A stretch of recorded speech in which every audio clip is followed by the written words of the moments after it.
नमस्कार बच्चों, आज हम अपनी हिंदी व्याकरण में 5वां चैप्टर पढ़ेंगे जिसका नाम है लिंग। लिंग क्या होता है बच्चों? शब्द का वो रूप जो स्त्री जाति या पुरुष जाति का बोध कराता है उसे हम लिंग कहते हैं। यानी कि एक शब्द जिसे ये पता चले कि ये स्त्री है या पुरुष है, उन शब्दों को हम लिंग कहते हैं। ठीक है, उनके होने का जो बोध कराता है वो लिंग कहलाता है। यहाँ पे हमने अपने पार्ट को ओपन कर रखा है, तो यहाँ पे एक चित्र दे रखा है। ठीक है, उस चित्र में आपको क्या दिखाई दे रहा है कि लड़का खेल रहा है और बैल घास चर रहा है। तो लड़का से क्या पता चलता है कि वो एक पुरुष है। क्या पता चलता है? पुरुष जाति का बोध करा रहा है। और बैल है वो भी पुरुष जाति का बोध करा रहा है। नेक्स्ट जो पिक्चर है उसमें लड़की खेल रही है और गाय घास चर रही है।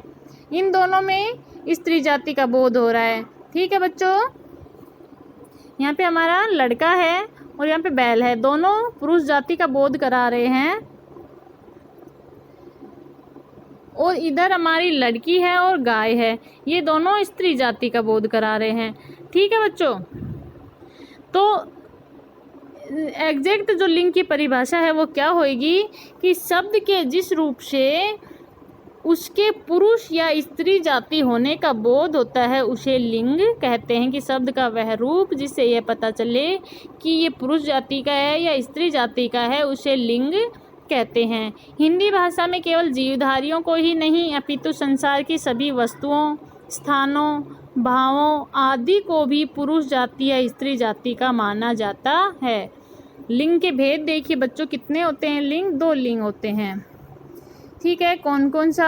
पुल्लिंग और स्त्रीलिंग। हमारे 2 लिंग होते हैं हिंदी व्याकरण में। कौन कौन से होते हैं? पुल्लिंग होता है और स्त्रीलिंग होता है। स्त्रीलिंग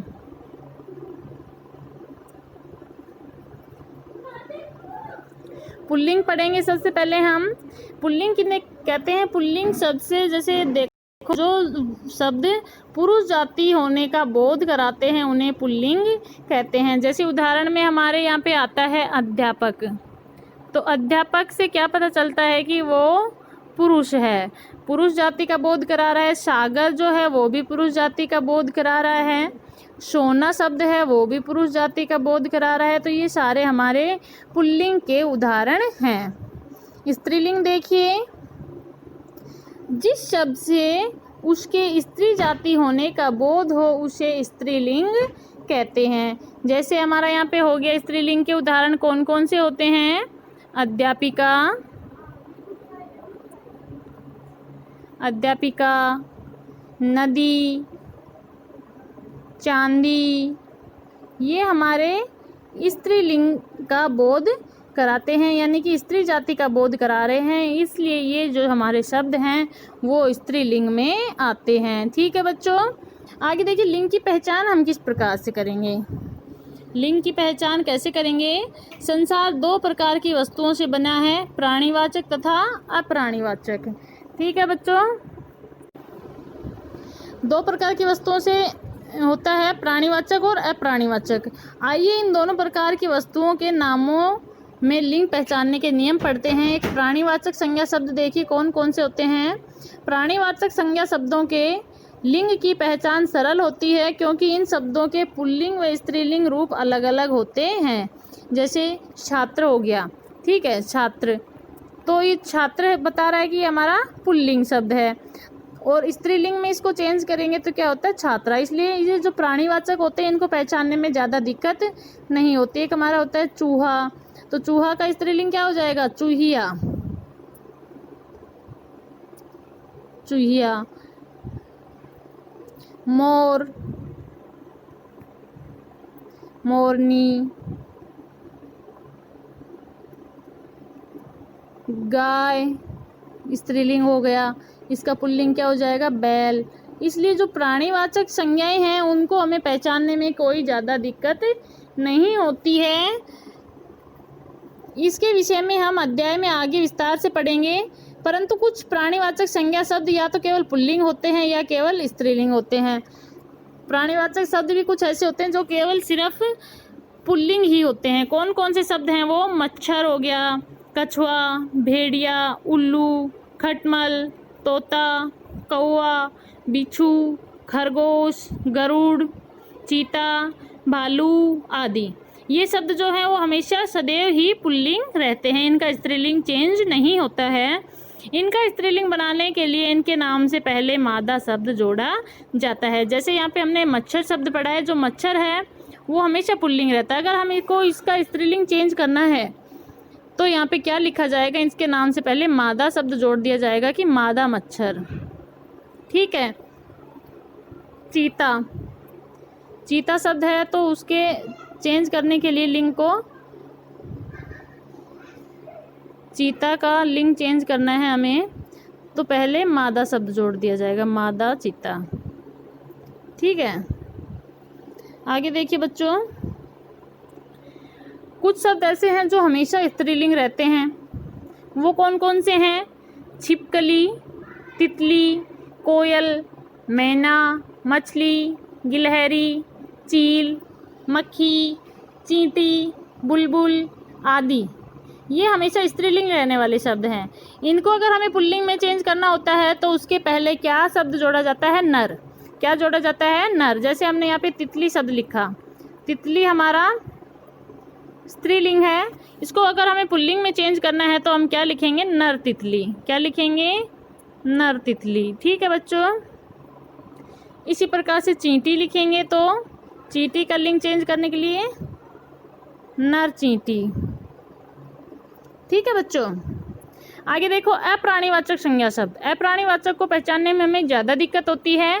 जो संज्ञा शब्द जीवधारियों के नाम नहीं होते उन्हें लिंग की पहचान करना अपेक्षाकृत कठिन होता है, क्योंकि इनमें से लगभग सभी या तो पुल्लिंग होते हैं या स्त्रीलिंग होते हैं, जिनके विपरीत लिंग का कोई शब्द रूप नहीं होता है। जैसे शेर एवं शेरनी शब्द रूपों से उनके लिंग को जानना सरल है, परंतु मेज स्त्रीलिंग है या पुल्लिंग है यह जानना कठिन हो जाता है। फिर भी यहाँ पे कुछ नियम हैं जो अप्राणीवाचक संज्ञा शब्दों के लिंग पहचानने में सहायता करते हैं। देखिए कौन कौन से हैं पुल्लिंग शब्दों की पहचान। जैसे यहाँ पे हो गया दिनों के नाम। दिनों के नाम सोमवार, रविवार, बुधवार, शुक्रवार, शनिवार। ये जो दिनों के नाम हैं ये हमारे पुल्लिंग में आते हैं। ठीक है बच्चों, आपको ये कुछ थोड़ा सा याद करना पड़ेगा कि कौन कौन से हमारे पुल्लिंग शब्द होते हैं। दिनों के नाम पुल्लिंग होते हैं। हिंदी महीनों के नाम हैं वो पुल्लिंग होते हैं। हिंदी महीनों के नाम कौन से होते हैं? चैत्र, वैशाख, ठीक है, जेठ, ज्येष्ठ, आषाढ़, श्रावण। ये जो हिंदी महीनों के नाम हैं ये पुल्लिंग में आते हैं। पेड़ों के नाम नीम, पीपल, जामुन, गुलमोहर, देवदार, चीड़ आदि जो ये पेड़ों के नाम हैं ये पुल्लिंग में आते हैं। पर्वतों के नाम हिमालय, कैलाश, विंध्याचल, सतपुड़ा, ये सारे हमारे पुल्लिंग में आते हैं। समुद्रों के नाम जो हैं अरब सागर, भूमध्य सागर, हिंद महासागर, लाल सागर, ये हमारे पुल्लिंग में आएंगे। खगोलीय जो पिंड होते हैं, खगोलीय पिंड कौन कौन से? सूरज, चांद, ध्रुव, मंगल, ये हमारे पुल्लिंग में आते हैं। किसी किसी में अपवाद मिल जाता है, हमारा खगोलीय पिंड पृथ्वी भी है, लेकिन ये जो पृथ्वी शब्द है वो हमारा स्त्रीलिंग में आता है। एक आध अपवाद मिल जाते हैं। धातुओं के नाम जैसे सोना, पीतल, लोहा हो गया, ये सब पुल्लिंग में आते हैं। अपवाद स्वरूप कौन कौन से होते हैं? अपवाद जो हैं वो स्त्रीलिंग में आएंगे। कौन से? चांदी और एल्यूमिनियम, ये जो है वो स्त्रीलिंग में आते हैं। रत्नों के नाम हीरा, मोती, पन्ना, नीलम, ये हमारे पुल्लिंग में आएंगे। लेकिन एक जो मणि है वो हमारा ओनली मणि जो रत्न है वो स्त्रीलिंग में आएगा। द्रव्य जो पदार्थ होते हैं उनके पेट्रोल, डीजल, तेल, पानी, घी, ये सब पुल्लिंग में आते हैं।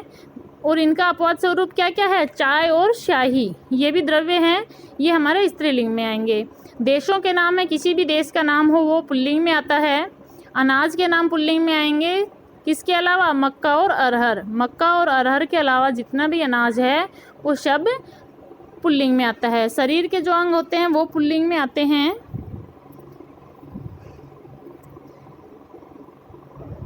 आ व खाना के अंत में होने वाली संज्ञाएं जैसे पथराव, फैलाव, रुकावट, कैदखाना, पागलखाना, ये पुल्लिंग में आते हैं।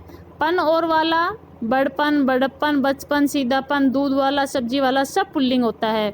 स्त्रीलिंग की पहचान देखिए, नदियों के नाम स्त्रीलिंग में आएंगे। भाषा के नाम, लिपियों के नाम, कुछ वाहनों के नाम जैसे बस, रेलगाड़ी, कार, साइकिल, ये सब स्त्रीलिंग है। अपवाद कौन सा हो गया? हवाई जहाज। जो हवाई जहाज, ट्रक हो गया, ये सब हमारा पुल्लिंग में आता है। तिथियों के नाम, तिथि कौन सी होती है? प्रथमा, द्वितीया, तृतीया, चतुर्थी, पंचमी, षष्ठी, सप्तमी, ये जो तिथियां होती हैं ये स्त्रीलिंग में आती हैं। हथियारों के नाम, तलवार, बंदूक, कटार, ये हमारे स्त्रीलिंग में आते हैं। धनुष और बाण जो होता है वो हमारा पुल्लिंग में आता है। भोजन व मसालों के नाम स्त्रीलिंग में आते हैं। रोटी, सब्जी, पूरी, जलेबी, बर्फी। नक्षत्रों के नाम हैं जो कृतिका, रोहिणी, भरणी, अश्विनी, ये नक्षत्रों के नाम जो हैं वो स्त्रीलिंग में आते हैं। बेलों के नाम, बेल जो होती है, जूही की बेल, चमेली की, मधुमती, मल्लिका, ये जो बेलों के नाम हैं ये भी हमारे स्त्रीलिंग में आते हैं। शरीर के कुछ अंग हैं जो स्त्रीलिंग में आते हैं। कौन कौन से? आँख, नाक, नाभि, छाती, कमर, एड़ी, जीभ, पसली, उंगली। ई से अंत होने वाली संज्ञाएं, ई से जिनका अंत होता है, चिट्ठी, नाली, नदी, खेती, टोपी, चोटी, खिड़की, गर्मी, ये जो संज्ञाएं हैं जिनका अंत ई से होता है, ई यानी ये बड़ी जो ई है इससे जिसका अंत होता है वो संज्ञा शब्द हैं वो हमारे स्त्रीलिंग में आते हैं। इस प्रकार से हमें पुल्लिंग और स्त्रीलिंग की पहचान करनी है। जो अप्राणीवाचक है, प्राणीवाचक की तो हमें पहचान करने में ज़्यादा दिक्कत नहीं होती है, जो अप्राणीवाचक होते हैं उन्हीं में ज़्यादा दिक्कत आती है, इसलिए हमको ये थोड़ी सी जो सारणी है ये याद करनी है। ठीक है बच्चों, आज के लिए इतना ही पर्याप्त है, आगे नेक्स्ट वीडियो में पढ़ेंगे। धन्यवाद बच्चों।